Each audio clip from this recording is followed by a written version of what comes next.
wa Israel wapo katika hofu nzito juu ya mashambulizi ambayo huenda yakafanywa na Iran pamoja na Hamas. Hii ni kwa mujibu wa shirika la NSC ambalo limefanya tathmini hiyo, na kupitia tovuti ya Washington Post imeeleza tathmini hiyo ambayo imezingatia mielekeo muhimu katika shughuli zinazofanywa za kimataifa ambazo zinaweza kuwa hatari kwa Waisraeli.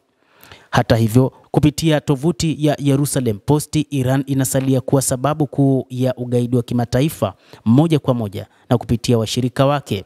Jerusalem Post imeandika kwamba Baraza la Usalama la Kitaifa limesema Jumanne katika tathmini yake ya hadharani juu ya vitisho dhidi ya Waisraeli nje ya nchi kabla ya likizo za majira ya kuchipua. Hata hivyo, ilisema tathmini hiyo inanuia kuongeza ufahamu miongoni mwa wasafiri wa Israel kuhusu vitisho wanavyoweza kukumbana navyo katika maeneo wanayosafirishwa duniani kote. Tathmini hiyo inazingatia mielekeo muhimu ya shughuli za kigaidi duniani kote ambazo zinaweza kuwa hatari kwa raia nje ya nchi. Iran imetajwa na Israel kwamba inaendelea kutumia operesheni za kigaidi kama chombo kikuu cha sera na mpango wake wa kulipiza kisasi mashambulizi dhidi ya maafisa. Hata hivyo, miongoni mwa maafisa ambao wanatajwa ni wale wakuu kutoka nchini Israel. Lakini pia Israel wakati huu inadai imejiandaa kutokana na hili ambalo pia Israel iliwahi kueleza mara kadhaa huko nyuma kwamba ipo katika mpango wa kufanya mashambulizi, lakini mashambulizi ambayo hayajulikani yatafanyika lini. Waisrael na raia wengine wanaoishi katika nchi hiyo wapo katika wasiwasi mkubwa kulingana na tathmini iliyoelezwa. Tathmini inabainisha kuwa kuna njama nyingi za mashambulizi zenye asili kutoka nchini Iran ambazo zinafanyika wakati huu, ikiwa ni pamoja na majaribio ya kushambulia balozi za Israel nchini Uswidi pamoja na Ubelgiji, pamoja na mashambulizi mbalimbali ya mtandao au mitandao mbalimbali ya kijamii. Hata hivyo, Jerusalem Post inaangazia juhudi za Iran za kuajiri magaidi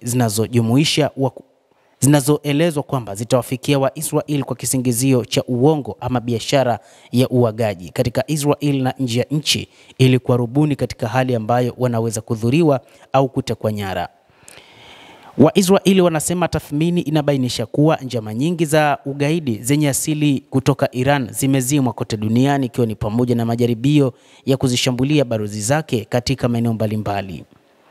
Kadhalika, imeeleza kwamba katika kipindi hiki Israel imejipanga huku ikishirikiana na Marekani, lakini pia mpango uliopangwa na Benjamin Netanyahu pamoja na Rais Donald Trump wa Marekani ni kufanya mashambulizi ya ghafla, hasa kwa kuangazia katika maeneo yake ya vinu vya nyuklia nchini Iran. Lakini Urusi imetoa onyo kali kwamba Israel pamoja na Marekani hazipaswi kufanya jambo hilo, na Urusi imeweka wazi kwamba jambo hili litakuwa ni baya sana kama litafanyika. Basi mtazamaji, endelea kutufuatilia, lakini kubwa ni bado kuna sintofahamu kati ya Israel pamoja na Iran, kadhalika pamoja na Marekani. Lakini kikubwa ni Israel pamoja na Marekani kushirikiana kwa ajili ya mapambano zaidi dhidi ya Iran. Endelea kuwa nasi mtazamaji, na usisahau kulike, kucomment na kusubscribe channel yetu hii. Mimi ni Adam Hussein, endelea kuwa nasi wakati wote.